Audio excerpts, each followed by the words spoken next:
तीसरे दिन के खेल के तजिए के साथ आपकी खिदमत में हाजिर हैं। कल जब खेल का अख्तिताम हुआ तो पाकिस्तान की पोजीशन इंतहाई नाजुक थी। 24 रन पर 3 खिलाड़ी आउट हो चुके थे और इंग्लैंड की बर्तरी 559 रन अभी बाकी थी और 3 जो खिलाड़ी आउट हुए थे उनमें हमारे सबसे अहम खिलाड़ी बाबर आजम भी शामिल थे।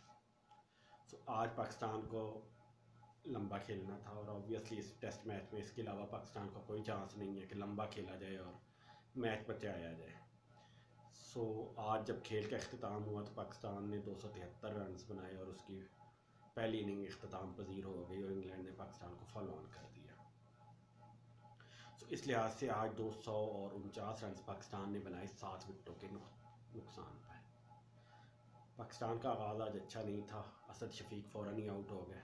असद शफीक पूरी सीरीज़ में बल्कि पिछले 3 सालों में तकरीबन 36 और 37 की औसत से खेल रहे हैं और जहाँ टीम को ज़रूरत होती है वो आउट हो जाते हैं और आउट भी ऐसे कि इसमें बॉलर का कमाल कम और उनकी अपनी गलती ज़्यादा होती है। सो असद शफीक के लिए टाइम इख्तिताम के करीब होता जा रहा है। अगली इनिंग उनके लिए बहुत ज़्यादा अहम है कि अगली इनिंग में वो लंबा स्कोर करें और पाकिस्तान को बचाने में अपना किरदार अदा करें। असद के बाद फवाद आलम आए, बल्कि असद आउट हुए तो बारिश हो गई। सो फवाद आलम को आधा पौना घंटा मिल गया अपने आप को तैयार करने के लिए कि उन्हें बैटिंग के लिए जाना है। सो उसका उन्होंने फ़ायदा उठाया, उन्होंने बेहतर बैटिंग की, लेकिन उनकी जो टेक्निक है, बैटिंग स्टांस है, मेरा नहीं ख्याल कि वो ज़्यादा लंबा स्कोर कर सकेंगे। ताहम चूँकि पाकिस्तान के लिए स्कोर ऑप्शन नहीं था बल्कि ऑप्शन ये थी कि खड़ा होना है जितनी देर, तो ये काम वो कर रहे थे और उन्होंने 74 बॉलें भी खेली 12 ओवर, लेकिन फिर एक लूज़ शॉट खेलते हुए वो भी आउट हो गए। वो बॉल वो छोड़ भी सकते थे लेकिन थोड़ा सा कंसंट्रेशन में कमी आई और उनकी विकेट भी गई। उसके बाद रिजवान है। रिजवान का पहला टेस्ट बैटिंग के लिहाज से अच्छा नहीं था। दूसरे में उन्होंने बहुत खूबसूरत 72 रन किए थे और कीपिंग तो उनकी शानदार रही है। आज भी उन्होंने बहुत अच्छी बैटिंग की। अजहर का बहुत अच्छा साथ दिया उन्होंने और इन दोनों ने पार्टनरशिप की पाकिस्तान के लिए और पाकिस्तान जहां 75 पे 5 था वहां से 213 पे ले गए।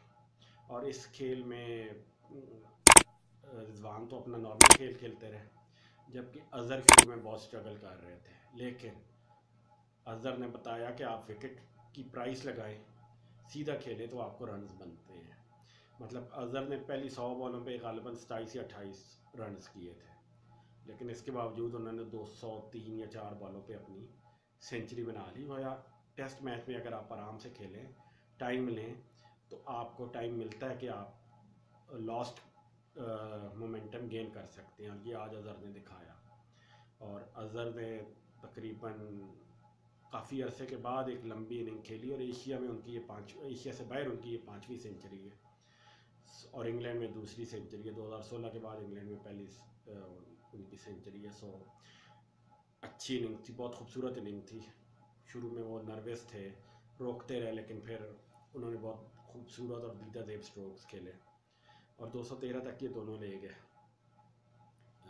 रिजवान ने भी 50 की, खूबसूरत इनिंग थी उनकी भी, चांसलेस। और फिर ये हुआ कि नई बॉल के मिलने से पहले 2 ओवर पहले रिजवान लेग साइड पे आउट हो गया।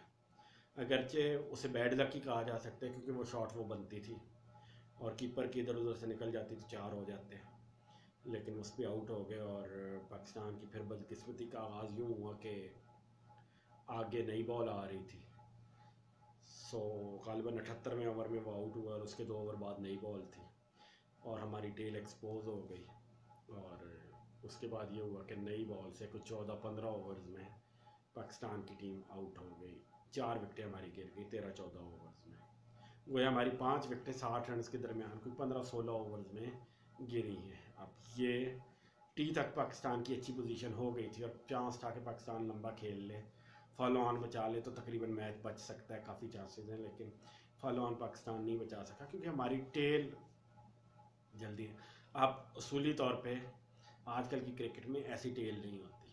आपकी टेल में भी आपके जो टेल एंडर्स हैं उन्हें भी 20-30-40 गेंदें रोकने की एहलियत तो होनी चाहिए, उन्हें रोकना चाहिए, लेकिन ये हम नहीं कर सके और उसका नतीजा ये हुआ कि अज़हर अली एक एंड पे 141 रन नॉट आउट पे खड़े रह गए।